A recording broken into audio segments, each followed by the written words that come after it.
Welcome back to Quick and Dirty Marketing. This is Zach Greenfield, and today on this video, we're going to continue our SEO series, and we're going to go over the 4 first steps you must take to get started with your keywords and ranking for the ones that are going to make you the most money. So stick with me, and we're going to unpack it. All right, so to get started for today, I just want to be clear, we're going to go over the sort of high-level basic stuff that you really need to be focused on when you start uncovering the keywords that you want to rank for on your site. Now, I think everybody knows, and it goes without saying, that ranking for keywords that are common searches, right? In common searches, organic searches that people do on Google or the internet is going to help rank your site for those, searches and potentially get you more clicks. So the first thing you got to figure out is who you're competing against. And this is something you may already know, or depending on, if you're trying to compete nationwide or in a larger region than just what you sort of know in your neighborhood, then you may need to be doing some competition research and analysis and find out, when you do searches in Google for the services that you want to offer, who's ranking for those services, who's known in the industry for, having an existing clientele or something that you want to emulate. So you need to identify the top 5, in my opinion, either in your area or in the area that you cover, if you will. All right. And then the next thing you need to figure out is, what are those folks ranking for? What keywords are they focused on, right?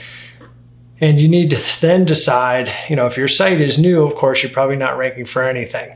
If your site has been up for several years and you're ranking from some stuff, the question then becomes, what's the gap between what you're ranking for or not ranking for and what your top competitors or the businesses that you want to attack, what are they ranking for? And that's known as the keyword gap. So once you generate that report and that research, you can figure out what spaces you need to fill in with on your site.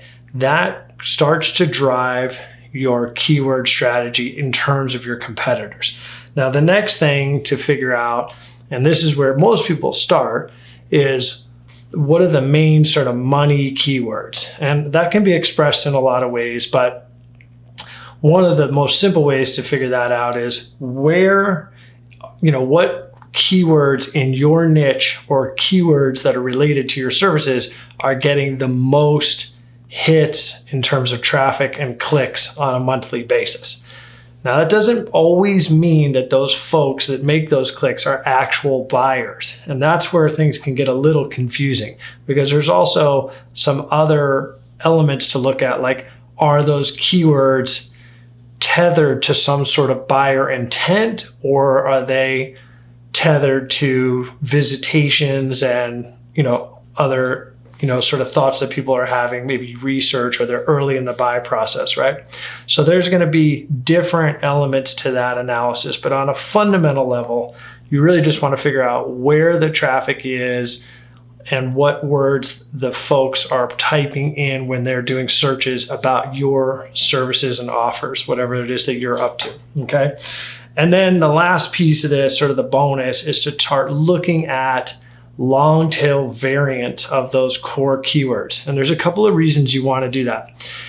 When you start ranking and optimizing the content on your site, it'll be easier for you to rank for long tail keywords. And if you don't know what that means, it's pretty simple. It's just a keyword with a long, some extra words on it. So you could, an example would be dog collars. Okay, that's a hot competitive keyword, right? Amazon and Chewy and everybody's going to be all over that. It's going to be very hard to rank for dog collars. But it might be easier to rank for dog collars for small Chihuahuas. Okay, that's the long term of that core highly competitive keyword. You're going to have a better shot at ranking on those long tails as you start out and start aggregating traffic on your site. So that's kind of the next extension of the whole discussion. in how to get your site ranking for more and more keywords. Don't underestimate the power of these long tail keywords to bring you relevant buyer traffic. So let's leave it with that. I'll just sum it up real quick. So it's working on figuring out who your competitors are, conducting analysis on what you are ranking for. If it's nothing, that's fine. Then everything's wide open. Actually, it's almost in some cases easier. And then what your competitors are ranking for, and figure out what the overlap is and where you need to work and what words you need to work on. Then figure out what your money keywords are, where the most traffic is, and then start working on long tails depending on budget and how you want to attack that. I encourage you also, while you're working on this, if your SEO is struggling, to go back and visit one of the videos we did on PPC and some of those strategies, because those can bring you traffic right now while you're working on your SEO. If this helped you, go ahead and like the video. It always gets me pumped up. I'll see you on the next one. Get out there and do that research.